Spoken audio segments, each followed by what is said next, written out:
أعوذ بالله من الشيطان الرجيم بسم الله الرحمن الرحيم السلام عليكم ورحمة الله وبركاته. Orúkọ Ọlọ́run tí mo mú wá fún gbogbo mùtúmù wa lónìí òun ni orúkọ rẹ̀ tí ń jẹ́ Al-Hakam. Ó wà nínú hadith Annabi sallallahu alayhi wa sallam ń pè nínú orúkọ tọ́lọ́run jẹ́ ní Hakam wa.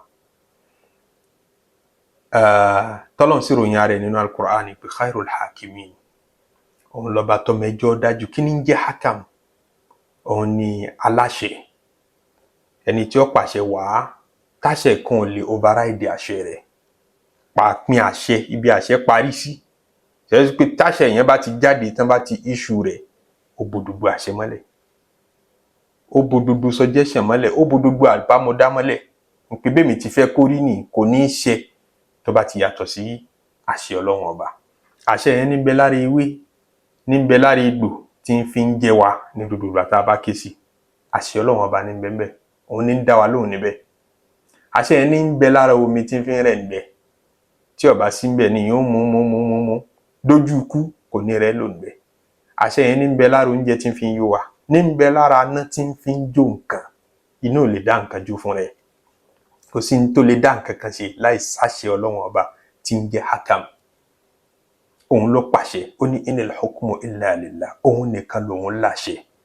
Kódà tó fi mọ́ gbogbo àwọn tán dáyà já ọ, tán dẹ́rù bà ọ́, tán lérí sí ọ pé ó sì rí, ó rí tẹ́rù wá ń bà wọ́n náà, wọ́n láṣẹ lọ́dọ̀, wọ́n ṣẹ̀ṣẹ̀ dábàá ni. Àbá ni gbogbo wọn dá, àtàládùá, àtẹlépè, àtàlásàsí, kò sáṣẹ lẹ́nu anybody. Má bá wọn dáṣà pé ẹnìkan láṣẹ lẹ́nu mọ́. Gbogbo àwọn tá à ń pè láláṣẹ láyé, ayé àwọn ló kọ́ ni o, kò sáláṣẹ nínú gbogbo wọn.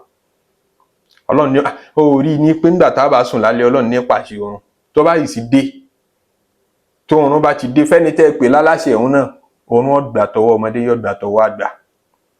Ṣé rí pé kò pàṣẹ oorun, kò pàṣẹ ebi ọkà mọ́, kò pàṣẹ ìgbàwo lòun wọ tọ́ílẹ̀tì, inú oorun yóò lóun fẹ́ yàgbẹ́, òun fẹ́ tọ̀. Ajá sí pé wọ́n ń pàṣẹ gbogbo wa ni. Ọlọ́run ọba tí ń pa gbogbo àṣẹ òun ní jẹ́ Al-Hakam.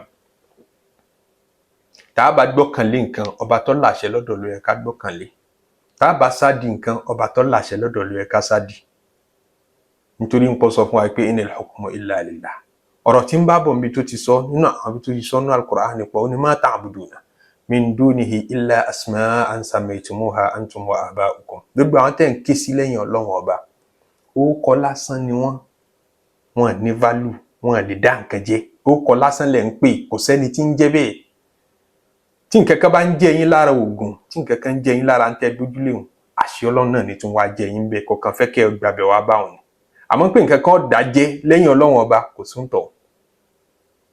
Ó ní ma anzalallahu biha min sultan. Gbogbo àwọn tẹ́ ń pè lẹ́yìn Ọlọ́run ọba kò sámọ̀dájú ń bẹ, kò sẹ́rí ń bẹ. Torí inil hukmu illa lillah. Àṣẹ ká pàṣẹ pé a fẹ́ kí bùkátà bíyá, a fẹ́ kí lágbájá ó dọlọ́lá, a fẹ́ kó dolówó, a fi ó lóyún, ó fẹ́ bímọ látọdún ìkọrọ ọmọ bí. Ẹni tí ń rọbí, a fẹ́ kó rí bí, a fẹ́ kó rí bí, a fẹ́ kó jáde láyé. Gbogbo àṣẹ òun pátá ọ̀dọ̀ Ọlọ́run ni ti wá. A fẹ́ kí lágbájá ó yè, ọ̀dọ̀ Ọlọ́run ni ó ti wá. Ẹ̀rí amara Allah ta'budu illa iyyah. Nígbà tó ti jẹ́ spoon nìkan ló láṣẹ, ló fi pàṣẹ pé ẹ má wárí fún nǹkan míì lẹ́yìn òun Ọlọ́run ọba. Má wá àṣẹ yẹn síbi nǹkan kan tó tayọ ọ̀dọ̀ Ọlọ́run ọba. Nítorí gbogbo bí ọba wá sí, wọ́n fẹ́ gbà ọ ní tán bá ní bẹ́ẹ̀ lẹ́yìn ọ̀dọ̀ Ọlọ́run. Scam lásán ni. Táwọn èèyàn máa fi gbára wọn, táwọn ẹ̀dá máa fi tanra wọn jẹ, kò sẹ́ni tó láṣẹ lọ́dọ̀ tó tayọ Ọlọ́run. Àwọn kan mọ̀ dáṣà pé Ọlọ́run ti gbàṣẹ iná, ó gbé ilé kinní kan lọ́wọ́, ó gbàṣẹ òjò lé tàmọ̀dù lọ́wọ́, ó gbàṣẹ irin ilé kinní kan lọ́wọ́, ó wá gbàṣẹ ayé láwọn kan lọ́wọ́, kò gbàṣẹ lẹ́nibọ̀dì lọ́wọ́. Ó ní wala yushriku fi hukmihi ahada. À ń sọ gbogbo ilé wọ̀nyí ká lè mọ ọba tá à ń sìn, kódà kọ́ lọ́ba láìmọ̀. Ọjà síbi tó lérò, kọ́ má ṣe pé látìgbà tó ti ń ṣe ìsìláàmù náà, ọ̀tọ̀ lójú tó fi ń wọ Ọlọ́run ọba. Ọlọ́run fúnra ẹ̀ náà béèrè pé wa ma dhannukum bi rabbil alamin. Kí lẹ tiẹ̀ fi mí pè náà? Dhalikum dhannukum alladhi dhanantum bi rabbikum. Ẹ wà díọ̀kan yín sọ́lọ́run ọba kẹ́ tó lọ bá. Ardaakum, àdíọ̀kan rẹ̀ lè kó bá ọ, ó lè bá tiẹ̀ jẹ́ wájú Ọlọ́run. Fasbatum minal khasirin. Ló fi gbọ́dọ̀ mọ́ chẹ́kì ìgbàgbọ́ rẹ̀ ní gbogbo ìgbà. Ọba tí ń jẹ́ Hakam ló kọ ọba táwa ń sìn.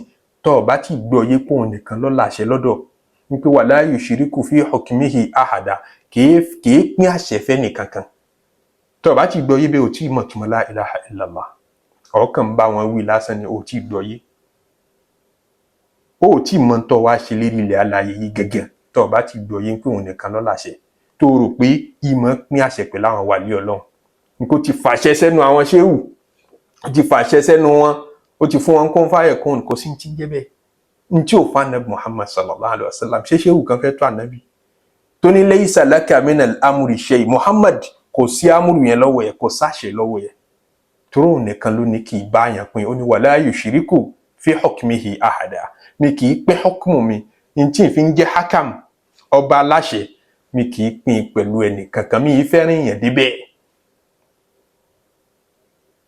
ẹnìkan ò ní súnmọ́ lọ́hùn pẹ́kípẹ́kí nù màláíkà kọ́ láṣẹ lẹ́nu ìránṣẹ́ lásán ni gbogbo wọn màláíkà tí ń rọ̀jò àṣẹ òjò sí lẹ́nu ẹ̀ o wọ́n rán níṣẹ́ ni ọ̀dọ̀ Ọlọ́run làṣẹ ti wá Ànábì Ìsá ò jíkù fún rẹ o àṣẹ tí ń jí òkú ọ̀dọ̀ Ọlọ́run ọba ní ti wá Ànábì Ìsá ọbẹ̀ lọ́hùn ni o àdúà èpè àṣàṣì gbogbo ẹ̀ pátápátá àbálà ń dá sọ́dọ̀ Ọlọ́run ọba àṣẹ ó ṣẹ̀ṣẹ̀ máa wá bọ̀ wá látọ̀dọ̀ Ọlọ́run pé àṣẹ gun eléyìí kò gun eléyìí ogun tí ó jẹ́ àṣẹ lógún èyí tá a lò àti èyí tán fi bá tèèyàn jẹ́ náà àṣẹ lógún èyí tán bá sà tí ó jẹ́ kìí ṣe ewé rẹ̀ nìkan ló dì kan àṣẹ ni ògún àdúrà tá a bá ṣe tí ọba tí gbà àṣẹ ni ò tí gùn Ọlọ́run ọba tí ń jẹ́ hakam abẹ́ kó dájọ́ rí kó dájọ́ ara dáadáa sínú ìgbésí ayé wa wasalaamu alaykum wa rahmatulahi wa barakatuh.